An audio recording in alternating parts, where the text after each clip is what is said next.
جنت کی حور۔ حضور صلی اللہ علیہ وسلم نے ایک حور کے رونے کی آواز سنی تو آپ صلی اللہ علیہ وسلم نے حضرت جبرائیل علیہ السلام سے پوچھا کہ اے جبرائیل، یہ کون رو رہا ہے؟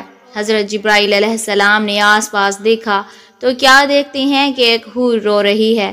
تو حضرت جبرائیل علیہ السلام اس کے پاس گئے تو حیران رہ گئے، کیونکہ معزز ناظرین معراج کی شب تھی۔ سارا عالم والا سلطان کونین صلی اللہ علیہ وسلم کے خیر مقدم کے لیے موجود تھا۔ امیدوں کے ہجوم سے گزرتے ہوئے عالم ملکوت کا معائنہ فرمایا، پھر جب گشت کے لیے باغ فردوس کی طرف بڑھے تو مرحبا کہنے کے لیے ہر طرف حور و غلماں کی صفیں استادہ تھیں۔ حضرت جبرائیل علیہ السلام قدم قدم پر ہم رکاب تھے، جنت کی سیر کرتے ہوئے ایک مقام سے گزر رہے تھے کہ حضور صلی اللہ علیہ وسلم کی چشم اقدس ایک غمگین حور پر پڑی، جو ایک درخت کی ٹہنی تھامے ہوئے رو رہی تھی۔ حضور صلی اللہ علیہ وسلم کو بڑا اچنبھا ہوا۔ حضرت جبرائیل علیہ السلام سے ارشاد فرمایا کہ دریافت کرو یہ حور کیوں رو رہی ہے؟ جنت کی عیش و دوام میں اسے کون سا غم لاحق ہو گیا ہے؟ حضرت جبرائیل علیہ السلام نے اس کے قریب پہنچ کر کہا، کیا تجھے معلوم نہیں کہ سلطان کونین صلی اللہ علیہ وسلم نے جنت میں قدم رنجہ فرمایا ہے؟ جواب دیا کہ معلوم ہے، جبھی تو غمگین فریادوں کی طرح اپنا حال بنا رکھا ہے کہ ان کی نگاہ رحمت میرے اوپر پڑے اور وہ میرا حال دریافت کر لیں۔ حضرت جبرائیل علیہ السلام نے ارشاد فرمایا، تجھے مبارک ہو، انہوں نے تیرا حال دریافت کرنے کے لیے مجھے بھیجا ہے۔ جواب کے انتظار میں حضور صلی اللہ علیہ وسلم کی سواری رکی ہوئی ہے۔ حور نے اپنی آنکھوں کے آنسو آنچل میں جذب کرتے ہوئے کہا، سرکار اپنے غم کی درد انگیز کہانی میں خود سناؤں گی۔ باریاب ہونے کی اجازت ملتے ہی حاضر ہوئی، جھک کر سلام عرض کیا اور اپنی سرگزشت سنانا شروع کیا۔ یا رسول اللہ صلی اللہ علیہ وسلم، اللہ کا لاکھ لاکھ شکر ہے کہ اس نے جنت کی حوروں میں مجھے حسن و جمال کی ملکہ بنایا ہے۔ آٹھوں جنتوں میں میری طلت و زیبائی کا کوئی حریف نہیں ہے۔ اگر بے نقاب ہو جاؤں تو دیکھنے والوں کی آنکھیں خیرہ ہو جائیں اور جنت میں دوپہر کا اجالا پھیل جائے۔ یا رسول اللہ صلی اللہ علیہ وسلم، ایک دن کا واقعہ ہے کہ اچانک میرے دل میں خیال گزرا کہ قیامت کے دن ساری حوریں کسی نہ کسی بندہ مقبول کے حوالے کی جائیں گی۔ عالم الہی میں میرا بھی کوئی جوڑا ضرور مقرر ہوگا جس کی رفاقت میں مجھے دائمی زندگی گزارنی ہے۔ یہ خیال آگے بڑھتے بڑھتے ایک آرزو کی صورت میں تبدیل ہو گیا، یہاں تک کہ جنت کی ایک خوشگوار سحر کے وقت میں نے اللہ رب العزت کی بارگاہ میں یہ التجا پیش کی، الہ العالمین، تیری نعمت و احسان کے آگے میری پیشانی ہمیشہ غم رہے گی کہ تو نے مجھے حسن کی بے مثال خلقتوں سے سرفراز کیا ہے۔ الہ العالمین، مدت سے ایک آرزو سینے میں مچل رہی ہے کہ عرصہ قیامت میں اپنے جس بندہ مقرب کے حوالے تو مجھے کرے گا، ذرا اس کی ایک جھلک مجھے بھی دکھلا دے، کم از کم یہ تو دیکھ لوں کہ میرا جوڑا کیسا ہے۔ رحمتوں کا دربار جوش پر تھا، میری یہ التجا قبول ہو گئی اور حکم ہوا کہ سامنے جو آئینہ رکھا ہے اسے ایک نظر دیکھ لے، اس پر تیرے جوڑے کی جھلک نظر آئے گی۔ یا رسول اللہ صلی اللہ علیہ وسلم، میں ارمان شوق میں ڈوبی ہوئی آئینے کی طرف بڑھی، میرے قدم خوشی سے زمین پر نہیں پڑ رہے تھے کہ آج عالم جاوید کے محبوب ترین ساتھی کو دیکھنے جا رہی تھی۔ جو ہی نگاہ اٹھائی دل پر ایک بجلی گری اور آرزوؤں کا سارا اخرمن جل گیا۔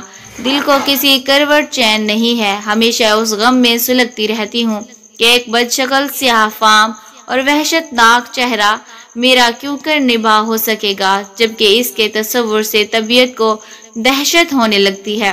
حضور اکرم صلی اللہ علیہ وسلم والہانے زیر لب مسکراتے ہوئے دریافت فرمایا، اپنے جوڑے کا جو سراپا تو نے آئینے میں دیکھا ہے میرے سامنے بیان تو کر۔ اس نے ٹھنڈی آہ بھر کر کہا، سر سے پا تک مجسم سیاہی، خوفناک اندھیرا، چھوٹی چھوٹی آنکھیں، موٹے موٹے ہونٹ، چوڑے چلے دانت، چپٹی ناک، بدہ چہرہ اور تنگ و تاریخ پیشانی، قد و قامت میں بھی بالکل بے ڈھنگا، چشم میں نور میں نکھری ہوئی چاندنی اور گل و لالا کی بہاروں کے ساتھ اس وحشت مجسم کا پیوند کیوں کر جوڑا جا سکتا ہے؟ وہ جب اپنی بات ختم کر چکی تو حضور صلی اللہ علیہ وسلم نے سر اٹھایا، آنکھیں غیرت جلال سے سرخ ہو گئیں۔ ارشاد فرمایا، تو نے جو سراپا بیان کیا ہے وہ تو میرے پیارے بلال کا ہے۔ ایک عاشق سراپا، ایک مومن وفاکش اور نگار خانہ ہستی کے ایک گوہر نایاب کو پا کر تو غم نصیبی کا شکوہ کر رہی ہے۔ کیا تجھے معلوم نہیں کہ بلال میرا عاشق مجسم ہے؟ میں نے اپنی پلکوں کے سائے میں اسے پناہ کی جگہ دی ہے، اور سن لے میرا بلال بارگاہ یزدانی میں تقرب کی اس مسند امتیاز پر فائز ہے کہ فردائے قیامت اس کے جسم کی سیاہی حورین خلد کے رخساروں پر تل بنا کر تقسیم کر دیے جائیں۔ آتش کدہ عشق میں وہ نکھرا ہوا سونا جس نے محبت کی شیفتگی میں دونوں جہاں سے منہ پھیر لیا ہے، وہ حسن مجرد کا تماشائی ہے۔ فردوس کا حسن وہ کیوں کر خاطر میں لائے گا؟ اپنے جلووں کی زیبائی پر تو غرور نہ کر، ہو سکتا ہے جس دن 70,000 نقاب الٹ کر تو بلال کے سامنے آئے، میرا بلال تجھے ناپسند کر دے۔ حضور اکرم صلی اللہ علیہ وسلم کا ارشاد سن کر وہ اپنے جذبات پر قابو نہ رکھ سکی، طلعت جمال کا سارا خمار اتر گیا اور اس طرح بے شوق کی وارفتگی میں چیخ پڑی، حضور صلی اللہ علیہ وسلم میری معذرت قبول کیجئے، میرے غم کا بوجھ اتر گیا، وہی سیاہ فام بلال مجھے پسند ہے۔ میں اپنی خوش نصیبی پر نازاں ہوں کہ سلطان کونین کا پروردہ نظر میرے حصے میں آیا۔ قیامت کے دن اسی سراپا کے ساتھ بلال کو اپنی آنکھوں میں بٹھانا چاہتی ہوں۔ اس کی معذرت قبول فرمائی گئی اور حضور اکرم صلی اللہ علیہ وسلم دعائیں دیتے ہوئے آگے بڑھ گئے۔ عشق کار ساز تیری دہائی ایک سیاہ فام غلام کو اتنا بڑھایا کہ کونین کے سر کا تاج بنا دیا۔ سبحان اللہ۔ آبشار میں نکھرنے والے تیرے جسم کی سیاہی پر چراغ کعبہ کی روشنی قربان ہے۔ تیرا نام شوکت اسلام کی سب سے بڑی یادگار ہے۔ مسلمانوں کے سید و سرور بلال، اپنے آتش کدہ عشق کی ایک چنگاری ہمارے دلوں کی انجمن تک بھی پہنچا دے۔ نبض حیات کی تپش سرد پڑتی جا رہی ہے، ایمان و یقین کی حرارت کا مزاج اپنے نشان سے نیچے اترتا جا رہا ہے۔ یہود کا آتش کدہ پھر سلگنے لگا ہے۔ دنیا اسلام کو تیرے فیضان عشق کی ضرورت ہے۔ حضرت بلال رضی اللہ عنہ سے ایک دفعہ کسی نے پوچھا کہ آپ نے پہلی دفعہ حضور نبی کریم صلی اللہ علیہ وسلم کو کیسے دیکھا؟ بلال رضی اللہ عنہ فرماتی ہیں کہ میں مکے کے لوگوں کو بہت ہی کم جانتا تھا، کیونکہ غلام اور عرب میں غلاموں سے انسانیت سوز سلوک عام تھا، ان کی استطاعت سے بڑھ کر ان سے کام لیا جاتا تھا، تو مجھے کبھی اتنا وقت ہی نہیں ملتا تھا کہ باہر نکل کے لوگوں سے ملوں، لہٰذا مجھے حضور پاک یا اسلام یا اس طرح کی کسی چیز کا قطعی علم نہ تھا۔ ایک دفعہ کیا ہوا کہ مجھے سخت بخار نے آ لیا، سخت جاڑے کا موسم تھا اور انتہائی ٹھنڈا اور بخار نے مجھے کمزور کر کے رکھ دیا، لہٰذا میں نے لحاف اوڑھا اور لیٹ گیا۔ ادھر میرا مالک جو یہ دیکھنے آیا کہ میں آ رہا ہوں یا نہیں، وہ مجھے لحاف اوڑھ کے لیٹا دیکھ کے آگ بگولا ہو گیا۔ اس نے لحاف اتارا اور سزا کے طور پر میری قمیض بھی اتروا دی اور مجھے کھلے صحن میں دروازے کے پاس بٹھا دیا کہ یہاں بیٹھ کر جو پیس۔ اب سخت سردی اور اوپر سے بخار اور اتنی مشقت والا کام،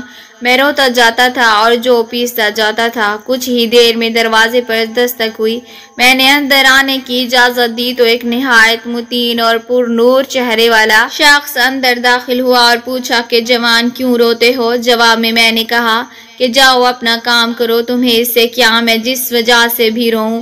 یہاں پوچھنے والے بہت ہیں لیکن مداوا کوئی نہیں کرتا۔ قصہ مختصر کہ بلال نے حضور کو کافی سخت جملے کہے۔ حضور صلی اللہ علیہ وسلم یہ جملے سن کے چل پڑے۔ جب چل پڑے تو بلال نے کہا کہ بس، میں نہ کہتا تھا کہ پوچھتے سب ہیں، مداوا کوئی نہیں کرتا۔ حضور یہ سن کر پھر بھی چلتے رہے۔ بلال کہتے ہیں کہ دل میں جو ہلکی سی امید جاگی تھی کہ یہ شخص کوئی مدد کرے گا وہ بھی گئی، لیکن بلال کو کیا معلوم کہ جس شخص سے اب اس کا واسطہ پڑا ہے وہ رحمت العالمین ہے۔ بلال کہتے ہیں کہ کچھ ہی دیر میں وہ شخص واپس آ گیا، اس کے ایک ہاتھ میں گرم دودھ کا پیالہ اور دوسرے میں کھجوریں تھیں۔ اس نے وہ کھجوریں اور دودھ مجھے دیا اور کہا کھاؤ پیو اور جا کے سو جاؤ۔ میں نے کہا تو یہ جو کون پیسے گا؟ نہ پیسے تو مالک صبح بہت مارے گا۔ اس نے کہا تم سو جاؤ، یہ پیسے ہوئے مجھ سے لے لینا۔ بلال سو گئے اور حضور نے ساری رات ایک اجنبی حبشی غلام کے لیے چکی پیسی۔ صبح بلال کو پیسے ہوئے جو دیے اور چلے گئے۔ دوسری رات پھر ایسا ہی ہوا، دودھ اور دوا بلال کو دی اور ساری رات چکی پیسی۔ ایسا 3 دن مسلسل کرتے رہے جب تک کہ بلال ٹھیک نہ ہو گئے۔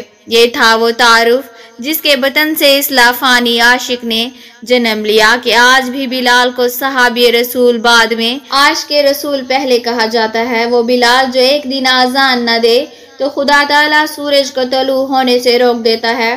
اس نے حضور کے وصال کے بعد اذان دینا بند کر دی، کیونکہ جب اذان میں اشہد ان محمد رسول اللہ تک پہنچتے تو حضور کی یاد میں ہچکیاں بن جاتی تھیں اور زار و قطار رونے لگتے تھے۔ معزز ناظرین، اللہ تبارک و تعالیٰ سے دعا کرتے ہیں کہ اللہ تبارک و تعالیٰ ہمارے کبیرہ صغیرہ گناہ معاف فرمائے، آمین یا رب العالمین۔ معزز ناظرین، کمنٹ باکس میں اللہ کے 99 ناموں میں سے ایک نام ضرور ٹائپ کریں۔